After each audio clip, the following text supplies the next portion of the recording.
PFI, popular front of India, ये एक तंजीम जो मुल्क भर में काम करती है। इस तंजीम को लगातार टारगेट किया जा रहा है। टारगेट किस तरह से किया जा रहा है? लगातार पीएफआई के दफ्तरों पर छापेमारी की जा रही है। कभी 120 करोड़ का घोटाला और गबन का इल्ज़ाम पीएफआई पर लगाया जा रहा है। उन तमाम मुद्दों को लेकर और नया बिल्कुल ताज़ा मामला, उत्तर प्रदेश एसटीएफ की रेड पीएफआई के दफ्तर पर, जो आईएनएन चैनल पर आपने देखी होगी। उस पूरे मुद्दे पर बात करने के लिए इस वक्त मेरे साथ मौजूद हैं परवेज़ अहमद, जो कि दिल्ली स्टेट के पीएफआई के प्रेसिडेंट हैं। उनसे आज बेबाक सवाल होंगे पीएफआई के काम को लेकर, पीएफआई के मकसद को लेकर और जो पीएफआई पर एलिगेशंस हैं उन तमाम चीज़ों को लेकर। सबसे पहले आपका स्वागत आईएनएन चैनल पर। Thank you very much. सीधा सवाल आपसे मेरा ये है, यूपी एसटीएफ की रेड आपके दफ्तर पर होती है। जब रेड होती है तो आपके यहाँ से जो दस्तावेज लेके जाए जाते हैं वो क्या दस्तावेज थे, उसमें क्या कुछ था? सबसे पहले तो आप ये बताएं। यूपी की एसटीएफ 20 तारीख को यानी परसों जी शाहीन बाग हमारा दिल्ली स्टेट की ऑफिस है, उसमें सर्च वारंट लेकर के आई थी। तकरीबन 12 से सवा 12 बजे के दिन का वक्त रहा होगा जब वो वहाँ पर आते हैं और हमारे ऑफिस सेक्रेटरी वहाँ मौजूद होते हैं। और जैसे ही वो दरवाज़े के अंदर दाखिल होना चाहते हैं तो हमारे ऑफिस सेक्रेटरी उनसे पूछते हैं कि आपके पास सर्च वारंट है, दिखाइए। है लेकिन दिखाया नहीं उन्होंने सर्च वारंट। उसके बाद हमने कहा कि हम आपको भी सर्च करना चाहते हैं, आप अंदर सर्च करना चाहते हैं और हम आपको सर्च करना चाहते हैं, ये लीगल ड्यू प्रोसेस है जो करना चाहिए। वो हंसकर कहते हैं कि हम यहाँ पर कोई गैर कानूनी काम करने नहीं आए हैं। उसके बाद 6-7 लोग हमारे ऑफिस के अंदर दाखिल हो जाते हैं और दाखिल होने के बाद हर तरफ 2-4 लोग दाएं बाएं फैल जाते हैं। तो हमारा सेक्रेटरी कहता है वहाँ पर कि आप लोग हर तरफ ना घूमें, हमारे साथ जहाँ चलना है मेरे साथ ही चलें। उसके बाद हमारी छोटी सी ऑफिस है, वहाँ पर ऑफिस के अंदर ही डॉक्यूमेंटेशन की। उस डॉक्यूमेंटेशन के ऑफिस में नॉर्मली जो स्कॉलरशिप स्कीम है हमारा या फूड डिस्ट्रीब्यूशन प्रोग्राम है हमारा, ये सारी चीज़ें कॉपी मौजूद होती है। या पब्लिक डोमेन में जो मौजूद है हमारे पम्पलेट होते हैं और हैंडबिल होते हैं, बुकलेट वगैरह होते हैं, ये सारी चीज़ें मौजूद होती है वहाँ पर। सीज़र नोट के मुताबिक, जो कि सीज़र नोट वो भी हमें वहाँ नहीं मिलता है, वो थाने जा कर के मिलता है। सीज़र नोट के मुताबिक कुछ पम्पलेट और हैंडबिल वहाँ से वो ले गए हैं, तकरीबन 19-20, और कुछ फ्लैग ले गए हैं। एक एम्प्टी सीडी भी वहाँ रखी हुई थी किसी प्रोग्राम को रिकॉर्ड करने के लिए, वो भी एसटीएफ यूपी ले गई है वहाँ से। एक सवाल और मेरा यहाँ आपसे रहेगा, आपका जो संगठन है पीएफआई, इसको लगातार हम देख रहे हैं कि बैन करने की मांग उठ रही है।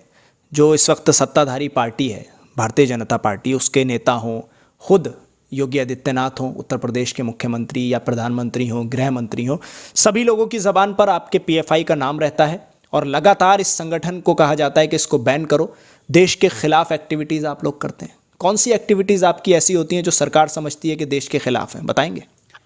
पॉपुलर फ्रंट ऑफ इंडिया को इन सवालों का सामना आज नहीं बल्कि जब से हमने काम करना शुरू किया है 1989 में, जब ये अलग अलग स्टेट में अलग अलग छोटी छोटी तंजीम थी हमारी, एनडीएफ, एमएनपी और दीगर तंजीमें, उस वक्त से जब हमने काम करना शुरू किया था तो उसी वक्त से इन सवालों का सामना हमें करना पड़ रहा है कि हमें बैन कर देना चाहिए या काम करने की इजाज़त इस मुल्क के अंदर नहीं मिलनी चाहिए।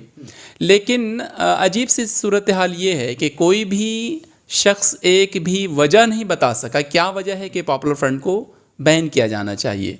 जहाँ तक पॉपुलर फ्रंट ऑफ इंडिया एक समाजी संगठन है और समाज को अपलिफ्ट करने के लिए, स्पेशली मुस्लिम माइनॉरिटीज़ को और जो लोग दबे कुचले लोग हैं, दलित कबाइल, इनको मुत्तहिद करने के लिए और एम्पावर करने के लिए काम करती है। और हमारा काम बोलता है पूरे मुल्क के अंदर, नाम तो अब जा कर के आप लोगों के माध्यम से लोगों को समझ में आया है।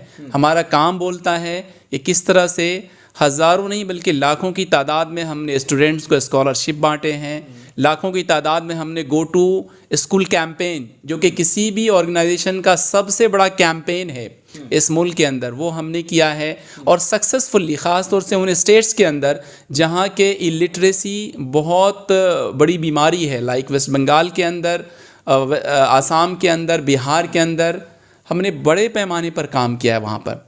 Ban popular front of India को कॉन्स्टिट्यूशनली कोई नहीं कर सकता इस मुल्क के अंदर, क्योंकि हमारा ऐसा कोई भी काम नहीं है जो ये बताता हो और कि देश के ख़िलाफ़ हमारा काम है। हाँ, हुकूमत के ख़िलाफ़ होगा जो लोग हुकूमत कर रहे हैं, और अगर वो कॉन्स्टिट्यूशन के मुताबिक हुकूमत नहीं करते हैं तो हमारी एक शहरी होने के नाते ज़िम्मेदारी है कि हम उन्हें क्रिटिसाइज़ करेंगे, हम उन्हें उस काम को करने से रोकेंगे। ये हमारा जन अधिकार है जिसे हम किसी को छीनने की इजाज़त नहीं देंगे।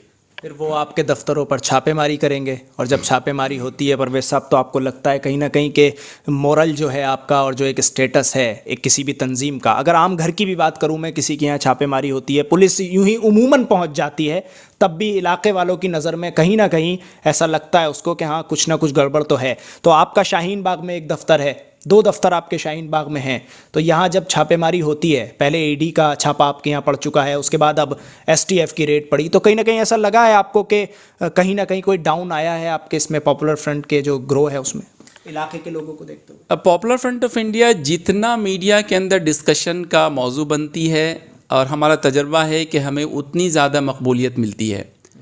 सैकड़ों नहीं हज़ारों की तादाद में लोग कॉल करके पूछते हैं कि यार पॉपुलर फ्रंट क्या बला है, क्यों ये ईडी और एसटीएफ या दीगर एजेंसीज़ आपके पीछे पड़ी हुई है। हज़ारों की तादाद में लोग पूछते हैं कि पॉपुलर फ्रंट ऑफ इंडिया से जुड़ने के लिए क्या क्या किया जाना चाहिए या कैसे लोग जुड़ सकते हैं। तो हमारे लिए दिक्कत ये है कि हम आम लोगों को इसमें दाखिला देते नहीं हैं।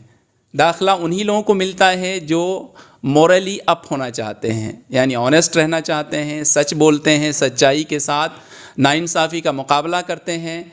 और सबसे बड़ी चीज़ या सबसे बड़ी खूबी उनके अंदर ये होनी चाहिए कि आइन को आला रखने के लिए, ऊंचा रखने के लिए, अपनी जान तक की बाजी लगाने के लिए जब तक वो शख्स तैयार नहीं होगा तब तक पॉपुलर फ्रंट ऑफ इंडिया का मेंबर नहीं बन सकता है। इसलिए कोई मैटर नहीं हमारे लिए ईडी आता हो या एसटीएफ आती हो या दीगर एजेंसीज आती हो, हमें कोई फ़र्क नहीं पड़ता है कि कौन आता है और कौन जाता है। हमें तो फ़र्क ये पड़ता है कि पर्पस क्या है आने का। अगर पर्पस है कोई डॉक्यूमेंट हासिल करने का, ये वही ऑफिस है जिस पे एसटीएफ ने छापा मारा है। महीनों पहले ईडी आ चुकी है वहाँ पर। ईडी को क्या मिला वहाँ से? कुछ नहीं मिला, वो तो खाली हाथ वहाँ से गए। यूपी एसटीएफ कम से कम कुछ पम्पलेट लेके गई है, एक झंडा लेकर के गई है, एक हमारे पास एक ब्लैंक सीडी लेकर के गई है, कुछ तो लेकर के गए हैं ये लोग। तो बार बार एजेंसीज़ का वहाँ पर आना ना ही हमारी मकबूलियत में कमी का बास बनती है, ना ही लोगों के अंदर, ख़ास तौर से जहाँ हमारी ऑफिस होती है, उस एसटीएफ की छोटी सी बात जो हमें उस दिन समझ में आई, जहाँ शायद आप भी मौजूद थे, जिस बिल्डिंग के नीचे हमारी ऑफिस है, एक नज़ारा देखने का था कि किस तरह से फर्स्ट फ्लोर से लेकर के 4th फ्लोर तक वहाँ पर जितने भी फ्लैट्स में मर्द, बच्चे, औरत हैं, जो देखकर हमारे मेंबर्स को और वेल विशर को मुस्कुरा रहे थे। और उनका ये कहना था कि इस तरह की तंजीम हमारे हर शहर में हमारी ऑफिस होनी चाहिए, ताकि इस तरह के मुकाबले या इस तरह के डटे रहने की जो आदत है, सिफत है, वो हमें समझ में आए कि कैसे हम जालिम लोगों के सामने डट सकते हैं, कैसे प्रोपेगेंडा करने वाले लोगों को हम सही जवाब दे सकते हैं। आपने देखा ही होगा कि चाहे कोई भी एजेंसी आती है, हम उनके काम में कोई डिस्टर्बेंस नहीं करते हैं। वो एजेंसी आती है, अपना काम करती है, चली जाती है यहाँ से, क्योंकि जो ड्यू प्रोसेस है अकॉर्डिंग टू लॉ है, लॉ अबाइडिंग ऑर्गेनाइजेशन है हम। हाँ, लेकिन लॉ के अलग कोई काम होगा, उसके ख़िलाफ़ काम होगा, तो जो हमारा हक़ है प्रोटेस्ट करने का, जो हमारा हक़ है आपका मुकाबला करने का, अपने अधिकार के साथ बात करने का, हम करेंगे। वहाँ पर हमें किसी किस्म का कोई डर नहीं होगा, कोई खौफ नहीं होगा। लेकिन जब नोटिस लेकर आई थी एसटीएफ, फिर आपके लोगों ने नारेबाजी क्यों की? मुर्दाबाद के नारे क्यों लगाए? जब वो काफ़िला पूरा जा रहा था, मैं वहाँ मौजूद था, मैंने देखा आपके लोग बड़ी तादाद में वहाँ जमा हो गए दफ्तर के बाहर, उन लोगों का निकलना मुश्किल कर दिया, काफ़िला बड़ी मुश्किल से निकला वहाँ से। नाराबाजी उनके सामने नहीं लगा है जब वो वहाँ से निकल गए थे।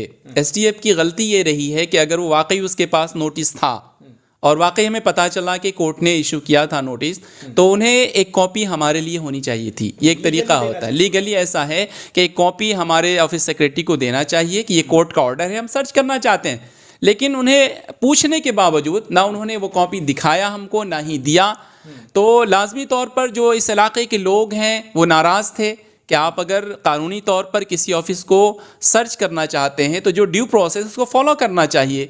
और प्लस आप एक ऐसी ऑफिस में जाते ही क्यों हैं जहाँ के बज़ाहिर लगता है कि कुछ भी नहीं है। आपने ऑफिस देखा ही होगा कि पूरी ऑफिस के अंदर ब्लैंकेट्स हैं, पुराने कपड़े हैं, गद्दे हैं। ये वो चीज़ें हैं जो हमने जाड़े के इस मौसम के अंदर गरीबों के अंदर तकसीम की है। इसलिए कोई सवाल ही पैदा नहीं होता कि वहाँ पर ऐसी कोई चीज़ आपको मिलनी है। हमें सीधी सी बात लगती है कि ये एक हरासमेंट टूल है, हमें बदनाम करने के लिए या हमें परेशान करने के लिए। ये अलग अलग एजेंसी अलग अलग वक्त में आकर के इंक्वायरी के नाम पे, सर्च के नाम पे ये समझते हैं कि शायद हम डर जाएंगे, शायद हम कांप जाएंगे, शायद हम अपने रास्ते में काम करना छोड़ देंगे। इन्हें पता होना चाहिए कि पॉपुलर फ्रंट ऑफ इंडिया आज से नहीं 1989 से काम कर रही है और उस वक्त के मुकाबले आज हम बहुत ही ज़्यादा मजबूत हैं। 5 लाख से ज़्यादा कैडर्स हैं हमारे इस पूरे मुल्क के अंदर। आखिरी सवाल करता हूँ, जल्दी से जवाब दीजिएगा आप, फिर इंटरव्यू को समाप्त करते हैं। आप लोगों की तरफ से कोई ऐसा कदम उठाया जाता है कि जब आपके ऊपर रेड हो, दफ्तरों पर छापेमारी हो, आपके पास फ़ोन कॉल्स आएँ, नोटिस आएँ, आप इसके जवाब में लीगली क्या करते हैं, क्या स्टेप लेते हैं? देखिए, हम 2 तरह से काम करते हैं जब भी हमें इस तरह के क्राइसिस का सामना करना पड़ता है। पहली चीज़ तो ये कि हम में का हर आदमी तजर्बाकार आदमी है, क्योंकि वो जैसे ही तंजीम को में शामिल होता है उसे बहुत सारे क्राइसिस से गुज़रना पड़ता है।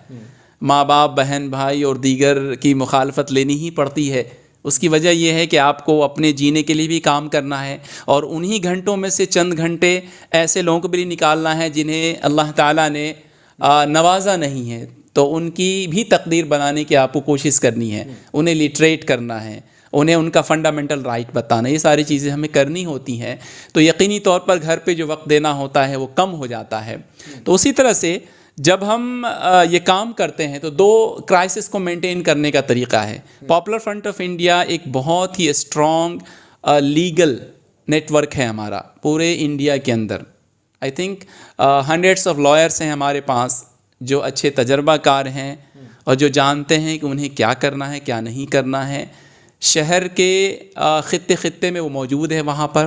तो एक तो लीगल नेटवर्क या लीगल जो सिस्टम है हमारा, उसे मजबूती के साथ हम और कंटिन्यूस प्रोसेस के साथ हम आगे बढ़ते रहते हैं जब तक कि कोई लीगल हमारे साथ, हमारे लीगली एक्टिव होने की वजह से आप देखेंगे बहुत सारी चीज़ें तब्दील हुई हैं यहाँ पे। लाइक दिल्ली पुलिस हो या यूपी पुलिस हो, PIL हमने यूपी के अंदर दाखिल किया था कि वहाँ जो दंगा हुआ है उसकी जो है वो जुडिशली जांच होनी चाहिए। उसके बाद हमारे कुछ मेंबरों को गिरफ्तार किया गया।